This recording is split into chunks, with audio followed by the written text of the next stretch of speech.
বউ পাগল দেখেছেন কখনো? না দেখলে আসেন, আমি আজকে আপনাদেরকে দেখাবো। পাগল দেখছি, বাট এরকম পাগল জীবনে দেখি নাই। আমি আমার স্বামীকে বলেছিলাম যে আমার কলা দিয়ে ইলিশ মাছ খেতে খুব ইচ্ছা করছে, আর যেহেতু কালকে পহেলা বৈশাখ, তাহলে তুমি একটা ইলিশ মাছ নিয়ে এসো, 1 কেজি বা তার চেয়ে একটু বেশি হলে। আর সে সকালে বাজার যে করছে কি 3 কেজি ইলিশ মাছ নিয়ে আসছে। তাকে বলছে আমি 1 কেজির কথা, তুমি এতগুলো ইলিশ মাছ কেন নিয়ে আসছো? তুমি খাইতে চাইছো, তাইলে নিয়ে আসবো না কেন? আমি বলছি 1 কেজি বা একটা নিয়ে আসতে, এতগুলা তো বলি নাই। আর ইলিশ মাছের যে দাম, এতগুলা টাকা সকালবেলা যাই খরচ করে রেখে চলে আসো। আর সবচেয়ে বড় কথা, মানুষ তো এমনি আর বলে না যে মেহেদি বউ পাগল, এগুলার জন্যই বলে। আজকে আমি বুঝতে পারছি যে তুমি সত্যি বউ পাগল। হ্যাঁ, বউ একটা খাইতে চাইছে, সে 3টা নিয়ে আসছে। আর তার থেকে এই যে কাঁচকলাও নিয়ে আসছে কিছুটা। কাঁচকলা দিয়ে আমি আজকে ইলিশ মাছ একটু ঝোলঝোল করে রান্না করেছি। আর এদিকে দেশি আলু দিয়ে, সিম দিয়ে, একটা বেগুন দিয়ে একটা ভাজি করেছি। আর বাদবাকি ইলিশ মাছ আমি আপাকে দিয়ে কাটিয়ে ফ্রিজে রেখে দিয়েছি, যে কালকে যেহেতু পহেলা বৈশাখ। আচ্ছা, আপাকে দিছো ইলিশ? হ্যাঁ, আপাকে একটা দিয়েছি, মাশাআল্লাহ, এই সাইজের একটা দিয়েছি, আপাকে দিয়েছি। তারপরে হলো নিচে দিয়েছি। মাশাআল্লাহ, সুন্দর। বছরের একটা দিন সবার তো খাইতে ইচ্ছা করে। অনেকে আছে যে ইলিশ মাছের কাছে যাওয়ার সাহসই পায় না, দূর থেকে দেখে চলে আসে। হ্যাঁ, দাম কত জানো? একটা সময় সবারই এরকম যায়, যেমন আমারও গিয়েছিল যখন আমাদের বিজনেস ছিল। তখন প্রথমে আমরা ভালোই চলছি, মাঝখানে যখন বিজনেসটা বাদ দিয়েছে তখন আমারও একটু অবস্থা খারাপ গিয়েছে। বাট আলহামদুলিল্লাহ এখন আমরা অনেক ভালো আছি। বিজনেস থেকে যেমন ছিলাম তার থেকে 1000 গুণ বেশি ভালো আছি। হ্যাঁ, এটাই। আর দেখো তোমার ইলিশ মাছের কালারটা কত সুন্দর হয়েছে, খুব সুন্দর হয়েছে। তার থেকে বড় কথা ডিমগুলো মাশাআল্লাহ। এটা আমি মাঝারো সাইজেরটা রান্না করছি, বড় সাইজের গুলা মানে পিস করে আমি রেখে দিছি ফ্রিজে।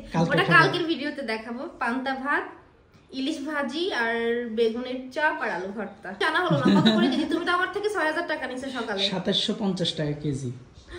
এত টাকা কেজি ইলিশ মাছ নিয়ে আসছো? তো গরুর গোশত নিয়ে আসলে ভালো হতো। গরুর গোশত তো সব প্রতিদিনই খাই, মাঝে মধ্যেই খাই, তাহলে ওটা বাদে আজকে ইলিশ খাবো। আমার বউ ইলিশ মাছ খাইতে চাইছে, ইলিশ খাইতে খাইতে তোমার মুখের রুচি নষ্ট হয়ে যাবে, এতগুলো আনছি। ইলিশ মাছ কিন্তু আমার অনেক পছন্দ, তোমারও পছন্দ, বিশেষ করে ডিমওয়ালা ইলিশ। এই যে আমার বাবুটা হাই দিচ্ছে, দেখেন এখানে। হ্যাঁ, বাবু কি খাচ্ছে? আলু দিয়ে ভাত খাচ্ছে, ও মাছ খায় না। ডিমগুলা বাবুকে এড়াই দিবা, ও খাবে।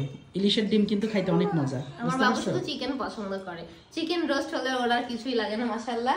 তো যাই হোক, আমার তরকারি রান্নাটা কেমন হয়েছে সবাই কমেন্ট করে প্লেটে দাও, তাহলে তো বোঝা যাবে। একটু লুকটা দেখি কেমন লাগে দেখতে। আমরা বাসায় কিন্তু শুধুমাত্র 2 জন মানুষ, কিন্তু এতগুলা তরকারি রান্না হয়, এটা নিয়ে অনেকেই কথা বলছে। আসলে বিষয় হচ্ছে কি, সাদিয়াকে আমি বাসায় রান্না করতেই দিতে চাই না। ওকে আমি সবসময় বলি তুমি ফুড পান্ডায় অর্ডার করবা, ওখান থেকে খাবার খাবা, অথবা লোক রেখে দাও রান্না করার জন্য। বলে যে মানুষের হাতের খাবার খেতে নাকি ওর ভালো লাগে না। আমার নিজে রান্না করতে ভালো লাগে। এই কারণে আমাদের আপা যতটুকু পারে সে জি মা। আর সে হচ্ছে একদম সারাদিনে একবার রান্না করে, ওই রান্নাটাই আমরা সারাদিন খাই, এটাই আর কি। এই জন্য একবার রান্না করে সারাদিনে, এইটাই। আমাকে কোনটা দিবা? মাছের মাথা এবং হচ্ছে একটা পেটি দিবা, ডিম খাবো, বুঝতে পারছো? হ্যাঁ, এটা মাঝারো সাইজের একটা রান্না করছি। তবে একটা বিষয় কি, ভিডিওটা শেয়ার করার কিছু কারণ আছে।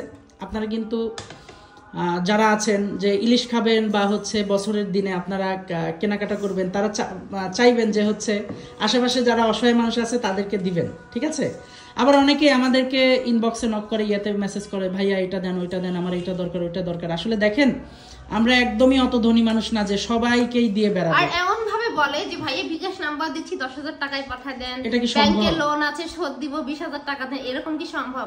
আর কেনই বা আমি অনলাইনে দিব, যেটা আমি চোখের সামনে দেখছি না? আমার আশেপাশে যারা দরিদ্র অসহায় আছে, খেতে পাচ্ছে না, বা আমি দেখতে পাচ্ছি তার চলাতে কষ্ট হচ্ছে, আমরা নিজেরাই গরিব মানুষ, সেই ক্ষেত্রে আমরা যতটুকু পারি ততটুকু দেওয়ার চেষ্টা করি। তবে আলহামদুলিল্লাহ অন্যান্য 8-5টা অসহায় ফ্যামিলি থেকে অনেক ভালো আছি। এটাই যেন সবার পাশে থাকতে পারি, দোয়া করবেন, আর সবাই ভালো থাকবেন। আর আজকে দুপুরে রান্না কিন্তু আমার এগুলোই। আর আজকে দুপুরে কে কি দিয়ে রান্না করেছেন বাসায় অবশ্যই কমেন্ট করে জানাবেন।